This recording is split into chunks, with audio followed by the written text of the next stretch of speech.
का मूल उद्देश्य यही था कि हम समाज को, अपने देश को, अपने जनमानस को, हम आम जनजीवन में जो हो रही अब तक जो परंपरागत एक मिथ्यावादी जो व्यवस्था है उसके जो समझ की बात है, जैसे आज तक हमें मनाने की बात कही, मानने की बात की गई, ज़बरदस्ती ज़बरदस्ती जो है हमें यह कहा गया मानो जानो मत, लेकिन हमने कहा कि नहीं, पहले जानो, क्योंकि बिना विचारे जो करे सो पाछे पछताए, काम बिगाड़े आपने जग में हो थसाए। तो आज तक जो है श्रद्धांजलि और श्रद्धा, जिसे श्राद्ध कहते हैं, यह मरने वालों के नाम पर परंपरागत चलती आ रही है, जो एक मिथ्या और झूठ की गाथा होती जा रही है। यह गाथा हम परंपरागत मनाते हुए इतने ज़्यादा उस तरह से ग्रसित हो चुके हैं कि मैं सत्य को पहचानने से भी विमुख हो चुका हूँ। मुझे तनिक भी सत्य का एहसास नहीं हो पा रहा है कि सत्य और मिथ्या झूठ में क्या फ़र्क पड़ता है। आज श्राद्ध का मतलब होता है विशेष श्रद्धा।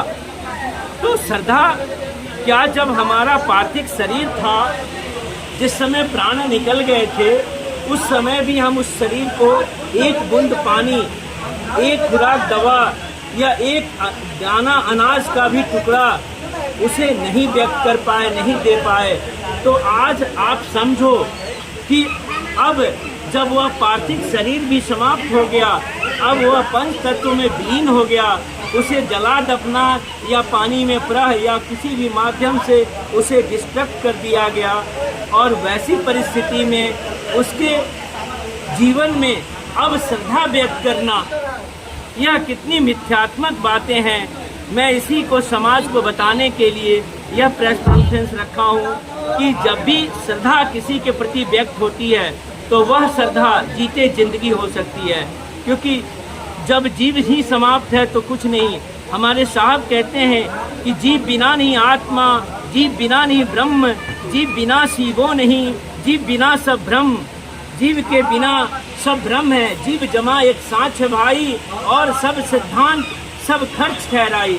तो जीव के बिना जो भी है वह खर्च है, वह झूठा है, मिथ्या है। इसीलिए श्रद्धा और श्रद्धांजलि जीते जिंदगी व्यक्ति की हो सकती है। श्रद्धा आज मरने वाले के घर के कर्ताओं की पूरा होती है। उसने दुनिया वालों को, समाज को, हित नाता को खिला के अपनी श्रद्धा पूरी की, इसलिए श्राद्ध उसका हुआ। और हित नाता रिश्तेदार उस भोज में शामिल होकर अपनी श्रद्धा पूरी करते हैं, इसलिए श्राद्ध उनका हुआ, न कि मरने वाले का श्राद्ध हुआ। और श्रद्धांजलि भी हम मरने वाले को कतई नहीं दे सकते, क्योंकि हमारा धर्म कहता है कर्म के अनुसार फल मिलता है। तो अब उसके कर्म में मैं कोई परिवर्तन नहीं ला सकता हूँ, तो उसके लिए श्रद्धांजलि व्यक्त करना भी मिथ्यावाचक है। श्रद्धांजलि उसके परिवार के लिए हो सकती है, उसके बाल बच्चों, उसके बचे हुए शेष लोगों पर श्रद्धांजलि हम व्यक्त कर सकते हैं। उन्हें तन मन धन अर्पित कर उनकी समस्याओं को दूर कर सकते हैं, यही श्रद्धांजलि होती है। और बाकी जो जीवित हैं उनके लिए श्रद्धा व्यक्त करना श्राद्ध होता है। मैं डॉक्टर धर्मवीर भास्कर, साहेब कॉलोनी, जगनपुरा,